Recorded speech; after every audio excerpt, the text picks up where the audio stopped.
Today on SCC, you want to get into sports cards? This video is where you start. Our expert crew is going to break down sports card collecting 101 and how to begin your hobby journey right now on SCC.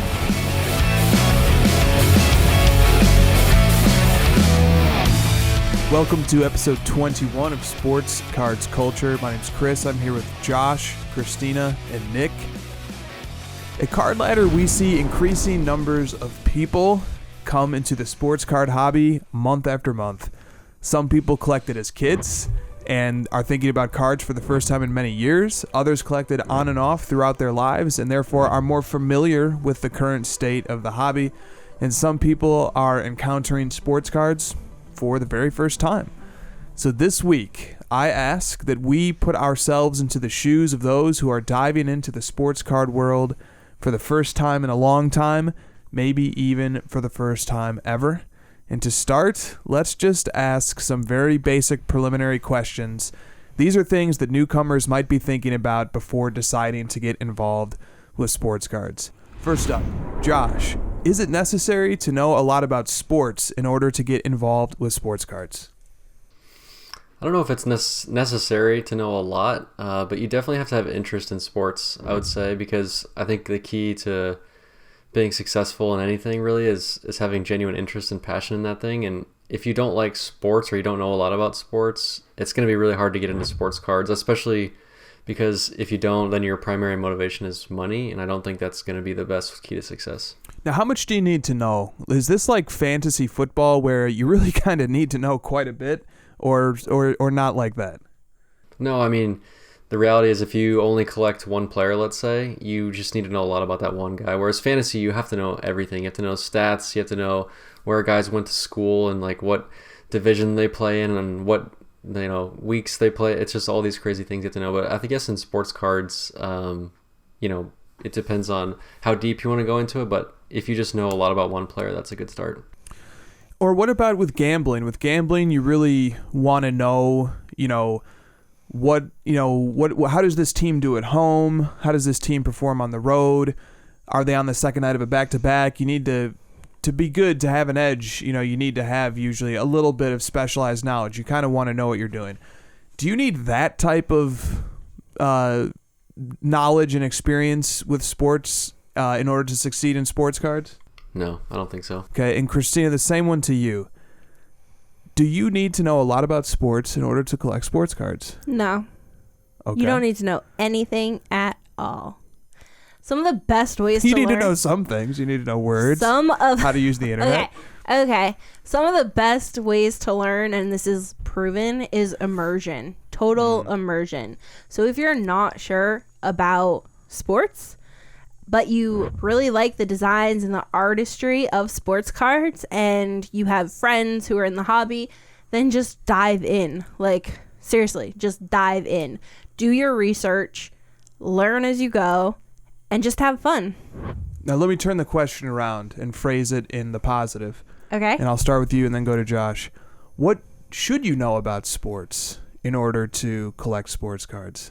That's a great question. Probably want to know some things about where athletes rank in the pop culture hierarchy, like their celebrity probably factors into their collectability. Potentially, but not necessarily. Okay. I would say that yes, it depends what kind of collector you're trying to be. So if you're trying to be just a collector of the Timberwolves because you're from Minnesota, then you don't really care if Karl Anthony Towns isn't an all-star every year. That's your team. That's your player. Like, that's your PC player, right? So I think that yes, but no. But built into that answer, you're going to want to know who's on the roster of your team. Yes. You're going to want to know if they have any hot draft picks. That's going to impact how much budget you should allocate to collect on that team. Okay, let me throw it to Josh. Josh, how much should you know about sports in order to get involved in collecting sports cards? I mean, I'm kind of piggybacking off Kristina here. I think you just need to be a fan. You need to figure out who your favorite teams are, your favorite players, get to know them, enjoy watching them. I think it just kind of is rooted in your enjoyment of the sport itself, the player, whatever it is. And I would go so far as to say is like the sports cards, if you get more into that and like she said, immerse yourself in the sports cards, you'll start to like the sport itself better. You can actually like start it the other way, because I know you guys started Luka collecting and now you're huge Mavs fans, by almost by default. You're just like, everything about the Mavs, all their bench players. It's gotten you more into the sport itself. So I would even go as far as to say is the sports cards can do the reverse, right? If you know about sports cards, you can get into sports. Indeed, and I like that, because there is the thing that you really need to be in tune with sports-wise is your fandom. That's going to lead to understanding collectability on an intuitive, natural level. Is being in touch with players that you're a fan of and that you like to root for, and teams and organizations that you like to collect and that you like to root for. Very different. The types of sports knowledge that might help you in cards, especially at like a basic fundamental starting level, is very, very different than other things like fantasy or sports betting. And digging into the stats too much can actually hurt you in sports cards. I think you can overthink it. If you're like strictly going by PER rankings this year, and if you just go top to bottom and think these are the best investments, that might not be true, because sports cards is more about the fandom, like we said, and it's also like a bigger picture thing. It's not who leads PER this very season, because that could be short-lived. It's about consistency and people enjoying those players for long durations. Definitely. Okay, second question. Is it necessary to know a lot about sports cards in order to collect them? So now, not talking about how much sports knowledge do we need. How much knowledge about the history, the sets? How much do you need to know about sports cards in order to collect them? I would say quite a bit, because one of the first things that I tell people when they join the hobby is not to buy anything for a little bit and really like fall into the hobby and try to learn as much as you can. Look at things like Card Ladder, dig around, look at stats, look at graphs, look at what cards are available first and foremost, just what is out there. And you're not going to know that until you start studying the sets and the players and the different serial numbered cards, the history of cards, when did certain sets get released, when did, eras change, things like that. There's a lot to learn, and if you just start buying when you first come in and you don't know all those things, you could be making early mistakes, you could be buying things too high. You could also be spending money on things that you might not necessarily want in the long run, and if you would have waited and done more research, you could have better allocated that money. Good. So let's see. You mentioned you might want to know some things about sets, be patient, sort of learn.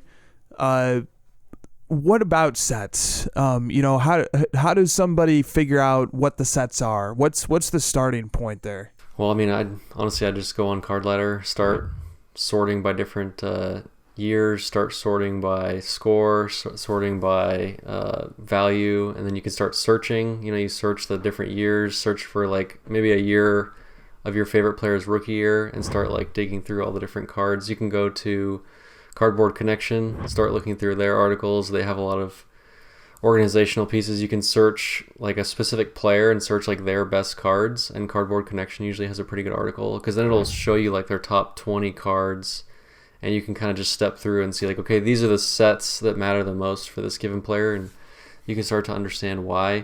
Trading Card DB has just like literally every card that's ever been made listed out in a database. Beckett, you can go on there and search different things. There's not really one like super easy answer, and that's kind of the fun part of it, is that it does require some research. And for me and for you guys, I know that's the fun part, is like really digging in and trying to figure it out. Kristina, what do you think? Do you need to know a lot about sports cards and their history in order to collect them? No. You sure didn't when you dove in. Nope. I dove right in. How did we figure out how to buy that first? We bought Donruss. Because you were sorting through your like childhood collection after we graduated college at your parents' house, and you got like obsessed with it for literally 2 weeks. But then I was like, okay, well, let's go like I think I asked you like where can we go buy some like current ones? Like where can we go buy new sports cards? And not on eBay. And we drove up to Walmart and like hit all the Walmarts in the like in a 30-mile radius, if not more.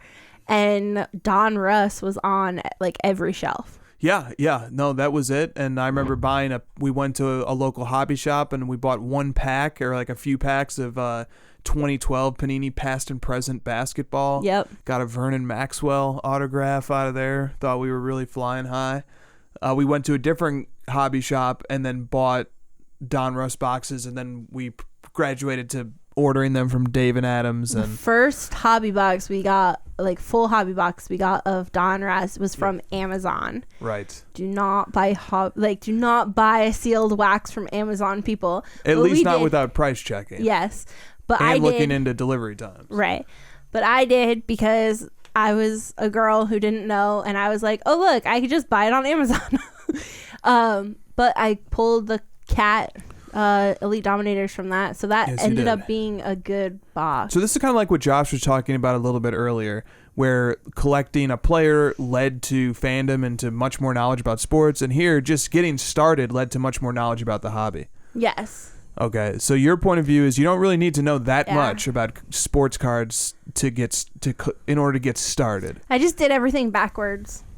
Or maybe not. But it worked. I don't know. So everybody has to start somewhere. Exactly. Right? You have to start somewhere. Okay. But you guys also bought sort of like cheaper stuff, right? You're not coming and dropping 10 grand. You're buying cheaper stuff to kind of get into the fun of it. I mean, 100%. Don Russ at the time was like $50 for a hobby box. Yeah. And like when it went to $55, I was like, that's a little too much, guys. And collecting... starting off by opening wax in very responsible, limited fashion and personal boxes, not for the thrill of the gamble, but just to open a personal box, to have all those things in your possession, then to sort them, and then now you're interested, you're incentivized to go look these cards up, see what they're worth, see the different marketplaces that you can buy and sell them on. All of a sudden you have this incentive to figure things out, because now it impacts your wallet, what these cards are worth and what you should hold. And then you're incentivized to look into grading, and you might go on eBay and look up this rookie card that you got and see that raw it's $10 and as a PSA 10 it's $200, and all of a sudden you're incentivized to start learning about all the different processes and the ways that the hobby works. So my piece of advice actually would be maybe start with a reasonably priced hobby box. We always sing the praises of 2017, 2018 Panini Status basketball hobby boxes. They're $200. You can get Jason Tatum rookies in there. You can get numbered stuff. We've hit like numbered Kobe's out of there. Very affordable product in today's market. It's available usually on eBay and on the different websites. And just a great way to get started, and some cool big hits can potentially come out of that box too.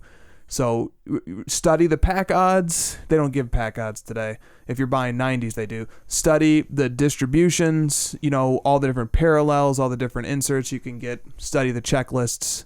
Opening a box is a good way to start. All right. Third question. I like this question.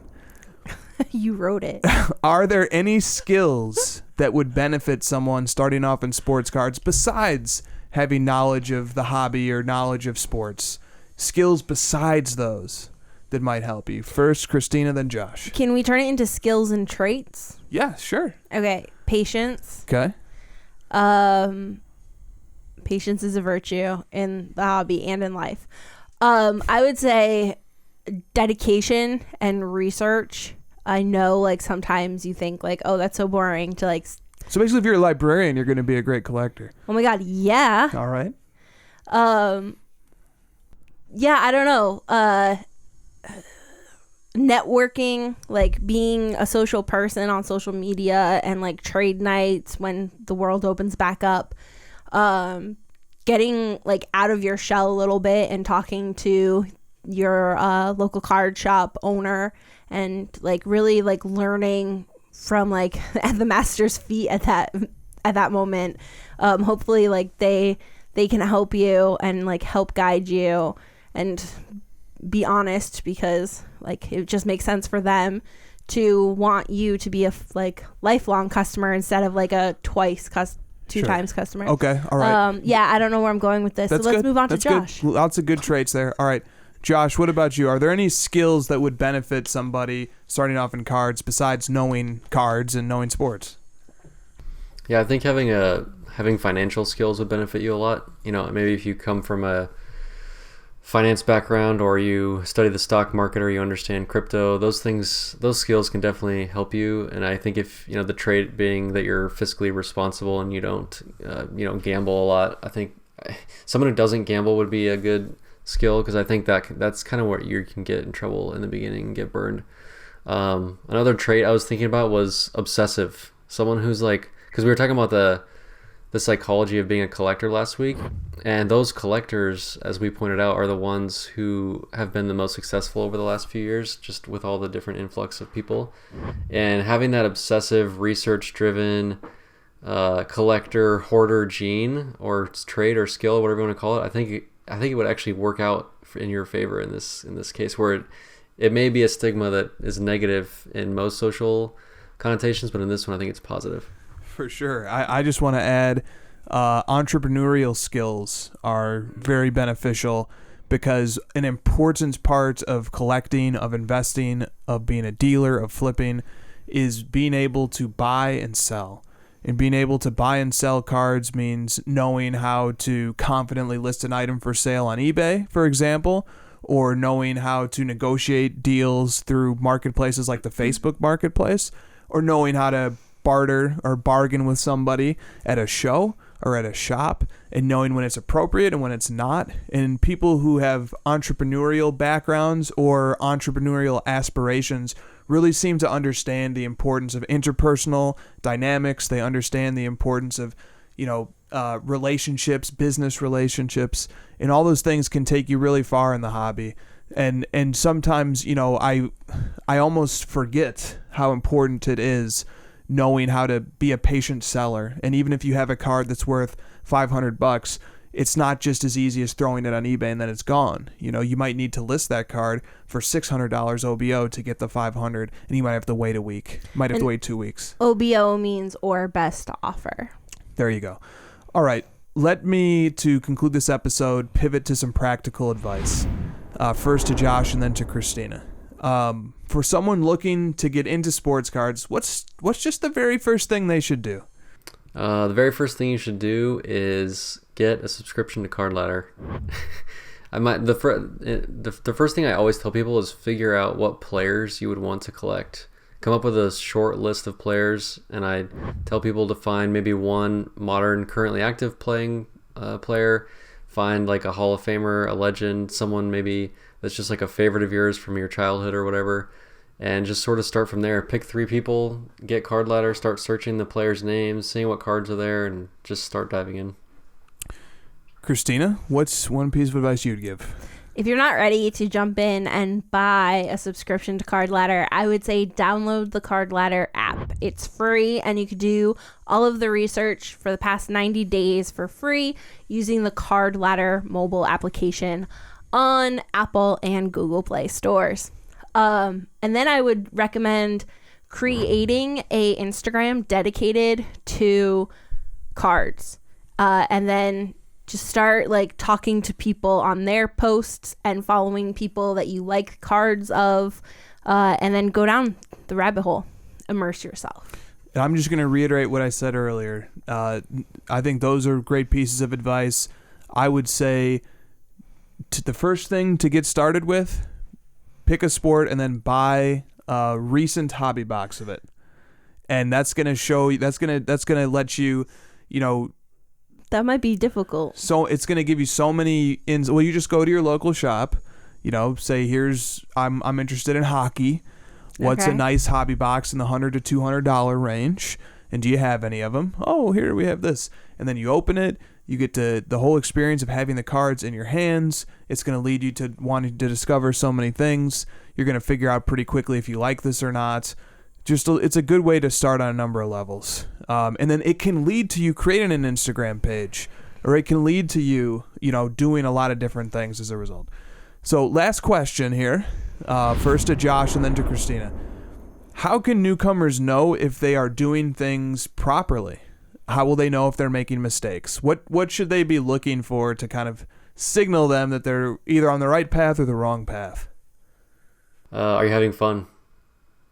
I think Yes. that's real simple. I also wanted to point out during this episode, all three of us have given very, very unique and different paths to take. Like, we almost are just like completely changing the topic each time each of us answers, and that's because that's not that's not by design, because that's actually how this works. There's lots of ways to do it. There's lots of ways to be successful. My way is different than Chris's, it's different Kristina's, and that's going to be true for everyone joining the hobby. But the most important part is that you have fun. So I would say that's how you know. All right, Kristina, is there anything to add to? I think Josh has put the icing on the cake of this episode with that one as well. I completely agree with that. The question to ask yourself is, are you enjoying this? Are you having fun? That is the key ingredient to success in the hobby. Agree. He's really good at that, isn't he? that like, final answer, just bring it on home. To just close the episode on Josh's wisdom. I agree. Yeah. Great answer. All right. That will do it for episode 21 of Sports Cards Culture. Thank you for tuning in. Welcome to all the newcomers to the hobby. Welcome, welcome, welcome. So if you're new, make sure you hit the subscribe button and the notification bell, and you will be notified every time Card Ladder puts out a new video, including new episodes of Sports Cards Culture, which drop on Tuesdays. There you go. And we will see you guys next week. Thanks for watching. Tell us in the comment section below what the crew should cover next week, and don't forget to subscribe. See you next time in SCC, Sports Cards Culture.